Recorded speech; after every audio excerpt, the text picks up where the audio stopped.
जिला सहकारी समिति कर्मचारी संघ अपने 2 सूत्री मांगों को लेकर धरना प्रदर्शन कर रहे हैं।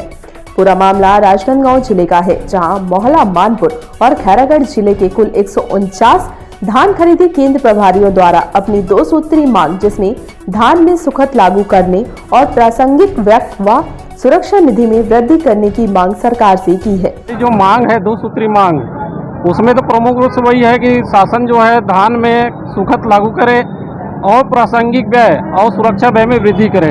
इन दोनों मांगों के यदि मान जाती सरकार तो हम इस साल धान खरीदी करेंगे, अन्यथा राजनांदगांव जिले के साथ खैरागढ़ जिला और मोहला जिला में टोटल 149 खरीदी प्रभारी द्वारा इस साल धान खरीदी का बहिष्कार नहीं करेंगे, लेकिन हम धान खरीदी से पृथक हो जाएंगे।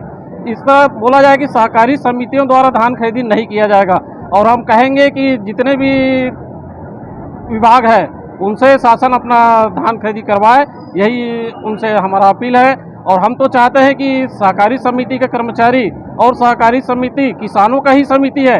हम नहीं चाहते कि हमारे कारण किसी प्रकार का व्यवधान या नुकसान जो किसानों को हो। तो ये अपील हम शासन से करते हैं कि हमारी 2 सूत्री मांग को अविलंब पूरा करे, अन्यथा हम स्वतः धान खरीदी से साल पृथक हो जाएंगे। यही निवेदन मैं सरकार से करता हूं। भाई लाल देवंगन, जिला संरक्षक, राजनांदगांव। क्योंकि सरकार को, छत्तीसगढ़ सरकार को धान खरीदी करना है किसानों का जो अहम मुद्दा है और सरकार की मोस्ट प्रायोरिटी में है, और हम भी नहीं चाहते किसानों को असुविधा हो।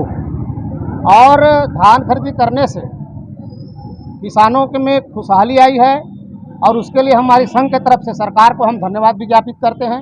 लेकिन धान खरीदी करने वाले जो हम कर्मचारी हैं, उनकी हमारी समस्याएं हैं, उस पर सरकार का हम धान याकृष्ट 2 साल से करा रहे हैं, लेकिन सरकार अभी तक हमारे पूरा ध्यान नहीं दे रही है।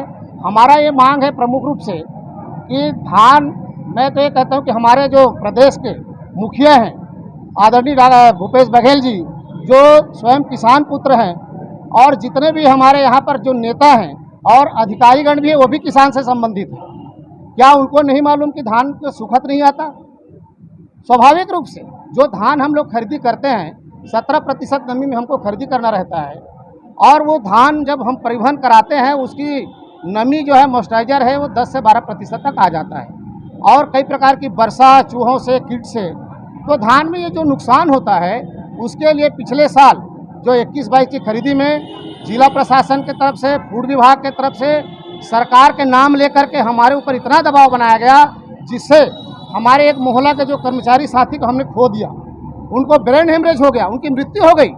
और हमारे कई साथी अपने ज़मीन जायदाद को बेच करके नौकरी के डर से और इससे डर से वो लोग जमा किए हैं। हम उसी चीज़ को दोहरा रहे हैं सरकार से कि धान खरीदी में सुखद का वो जो है प्रावधान करे, और 2007 से जो मंडी लेबर चार्ज जिसको बोलते हैं प्रासंगिक में 9 रुपये आज तक दिया जाता है, उस पर हम बढ़ोतरी के लिए मांग कर रहे हैं 30 रुपये प्रति कुंटल दिया जाए। देखिए आप, एक बात हम कहेंगे सरकार से कि जो मिलर उनको 30 रुपये मिलिंग चार्ज दिया जाता था, लेकिन सरकार ने उनकी मांगों को सुन करके 120 रुपये प्रति कुंटल मिलिंग कर दिया। हमको कोई आपत्ति नहीं है। हमारा प्रश्न सरकार से है, क्या महंगाई सिर्फ मिलरों के लिए बढ़ा, समिति के लिए नहीं बढ़ा? ये हमारी सरकार से प्रश्न है। तो उस पर हमारी मांग है कि 30 रुपये प्रति कुंटल हमको उसका सुरक्षा भंडारण का वो व्यय दिया जाए और सुखद का प्रावधान हमारे लिए किया जाए। नहीं तो जो हम खरीदी प्रभारी जितने हैं राजनांदगांव, खैरागढ़, मोहला मानपुर के 149 खरीदी केंद्र से धान खरीदी होता है, लगभग 70 lakh metric ton, 1,10,000 metric ton खरीदी करने का जो लक्ष्य रखा है वो हमारे कंधों पे रहता है, और जो कर्मचारी बैठे हैं इन्हीं के कंधों पर रहता है। तो हमारी ये मांग है, अगर मांग मानती है सरकार तो ठीक, नहीं तो हम अपने आप को ही हम खरीद से पृथक कर रहे हैं। हम कोई हड़ताल भी नहीं करेंगे, ये भी हम बता रहे हैं। मांग पूरी न होने की स्थिति में कर्मचारियों ने अपने को धान खरीद से पृथक रहने की चेतावनी भी दी है। PCB 24 न्यूज के लिए राजनांदगांव से विपुल कनेक रिपोर्ट।